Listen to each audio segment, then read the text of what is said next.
E aí, pessoal? Tudo pronto para mais um mergulho profundo com a gente. Preparados para desvendar mais um mistério. Hoje a gente vai até o Pará de Lotorache, Ilha de Colares. em 1977, Nossa, 1977. para falar de um dos casos mais... Misterioso. Isso, misteriosos da ufologia brasileira. O famoso chupa-chupa. É isso aí. A gente vai mergulhar a fundo nos relatos dos moradores, nos documentos da Operação Prato. E até nas últimas declarações do Capitão Holanda. A missão de hoje, Entender o que aconteceu. as teorias. E o impacto de tudo isso na comunidade. A receosa de arrepiar, né? De deixar qualquer um de cabelo em pé. Luzes estranhas no céu, gente falando em ataques. Até a Força Aérea Brasileira se meteu no meio. A gente vai desvendar essa história juntos, analisar cada detalhe. Ver o que faz sentido Que é especulação. e o que ficou sem resposta. Vamos começar então com os relatos. A gente tem vários depoimentos de moradores da Ilha de Colares descrevendo luzes muito fortes no céu. Que eles chamavam de feixes luminosos. Mas o que apavorava mesmo era o que acontecia depois. As pessoas falavam de queimaduras na pele, paralisia. Uma fraqueza inexplicável. E a sensação de que o sangue estava sendo sugado. Imagina o pânico. Daí o apelido chupa-chupa, Sentido? aterrorizante, e a comunidade inteira entrou em pânico. As pessoas organizavam vigílias noturnas. Tentavam espantar as luzes com fogos de artifício, batiam panelas. Era um clima de medo constante. E com razão, né? Teve gente que abandonou suas casas com medo. Imagina ter que deixar tudo pra trás por causa de um fenômeno inexplicável. É realmente assustador. E essa situação toda levou a Força Aérea Brasileira a intervir, Criando a Operação Prato. para investigar o que estava acontecendo em Colares. Essa expressão é crucial pra gente entender o caso. Militares com binóculos, câmeras, filmadoras. Tentando documentar as luzes e entrevistando as vítimas. Só de pensar, já dá pra ter uma ideia da dimensão do mistério. Liderados pelo capitão Uirangé Bolivar Soares Nogueira de Rolanda Lima. Não me complicaram, hein? Eles ficaram meses em Colares. E sabe o que é mais intrigante? O quê? Apesar de todo esse esforço, a investigação não chegou a uma conclusão definitiva sobre o que causou o fenômeno. Pois é, e Capitão Holanda, no final da operação, não deu muitas explicações. Aumentou o mistério. Claro, aumentou o mistério e a curiosidade em torno do caso. Mas a história toma um rumo ainda mais surpreendente. 2 décadas depois, Em 1997, 1997, o que aconteceu? o Capitão Holanda, anos depois, revelou ter ocultado informações importantes durante a investigação. Que reviravolta. E não para por aí. Ele afirmou ter visto um OVNI com os próprios olhos. Imagina a bomba que isso foi na época. O que será que ele viu de tão impactante para guardar segredo por tanto tempo? E por que ele decidiu revelar isso depois de tantos anos? E a pergunta que não quer calar: o que será que aconteceu para ele tomar essa decisão? E qual foi a reação dos seus superiores? É muita coisa pra gente discutir ainda. A gente vai desvendar isso na próxima parte do nosso mergulho. Carlos, a revelação do Capitão Holanda de que ele escondeu informações e viu um OVNI levanta um monte de perguntas, né? Será que ele foi pressionado a esconder a verdade? Ana, essa revelação coloca mais lenha na fogueira das teorias que tentam explicar o fenômeno. Qual teoria você acha que faz mais sentido? Tem gente que acredita que o Chupa-Chupa era de fato uma nave extraterrestre.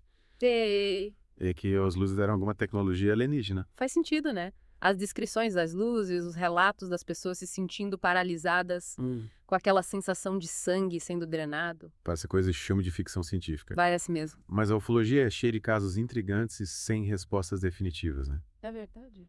Será que a gente está diante de um contato real com seres de outro planeta? Ou será que tem outra explicação? Boa pergunta. E além da teoria extraterrestre, tem outras explicações que tentam desvendar o mistério do chupa-chupa. Quais?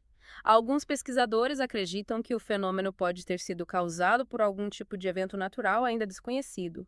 Interessante.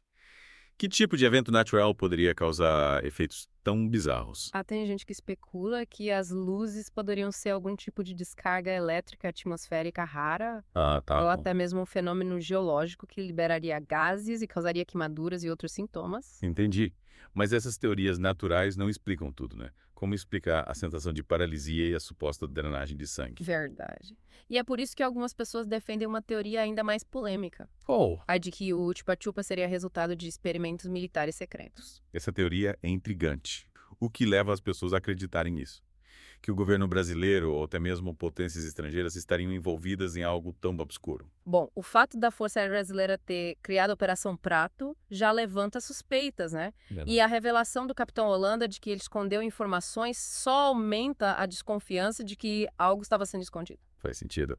Imagina se na época o Brasil estava desenvolvendo alguma arma secreta ou testando alguma tecnologia avançada e os efeitos colaterais desses experimentos acabaram aterrorizando a população de Colares. Exato. E se o Capitão Holanda descobriu a verdade e foi silenciado, será que a Operação Prato era, na verdade, uma forma de encobrir os experimentos e controlar a situação? Caramba, né? São muitas perguntas e poucas respostas. Mas uma coisa é certa, o caso de Chupa-Chupa é um dos mais fascinantes e misteriosos da ufologia brasileira. Com certeza. E nos faz questionar o que realmente sabemos sobre o mundo e sobre nós mesmos. É verdade. E no meio de todas essas teorias e especulações, a gente não pode esquecer das pessoas que viveram essa história de perto. Os moradores da ilha de Colares. É verdade. Imagina o impacto que esse evento teve na vida dessas pessoas. O medo, a insegurança, Trauma. de ter a sua realidade virada de cabeça para baixo por algo inexplicável. A gente precisa ouvir as histórias deles para ter uma dimensão real do que aconteceu. E na próxima parte do nosso mergulho, a gente vai fazer exatamente isso. Dar voz aos moradores de Colares. Legal. E entender como o Chupa-Chupa marcou suas vidas e moldou a história da ilha. Muito bom. E voltamos com a última parte do nosso mergulho no caso Chupa-Chupa. Carlos, a gente explorou as teorias, ouviu os relatos, mas e aí, como essa história toda impactou a vida das pessoas em Colares? Ana, a gente tem que lembrar que por trás de todo mistério e especulação, tem gente real que viveu momentos de medo e incerteza. Pessoas que viram suas vidas serem transformadas por algo que não conseguiam explicar. É impressionante como, mesmo depois de tantos anos, o chupa-chupa ainda é um assunto presente na ilha. A gente vê isso nos relatos, nas entrevistas, na forma como as pessoas se lembram daqueles dias. Verdade. É como se o fenômeno tivesse deixado uma marca profunda na memória da comunidade. Sem dúvida. É. Essa marca não é só de medo, né? É. Tem gente que se lembra daqueles dias com uma mistura de fascínio e curiosidade. As luzes no céu, as histórias dos ataques. É. Tudo isso acabou virando parte da identidade da ilha, da sua história. É como se o chupa-chupa tivesse se tornado uma lenda local, um mistério que une as pessoas e as flyers e as faz questionar o que é real e o que é imaginário. E essa busca por respostas, essa necessidade de entender o que aconteceu é algo que vemos até hoje. Com certeza. E essa busca, essa curiosidade, é algo que a gente compartilha com os moradores de Colares. Afinal, o chupa-chupa é um enigma que nos desafia a pensar fora da caixa, a questionar o que sabemos sobre o mundo e sobre nós mesmos.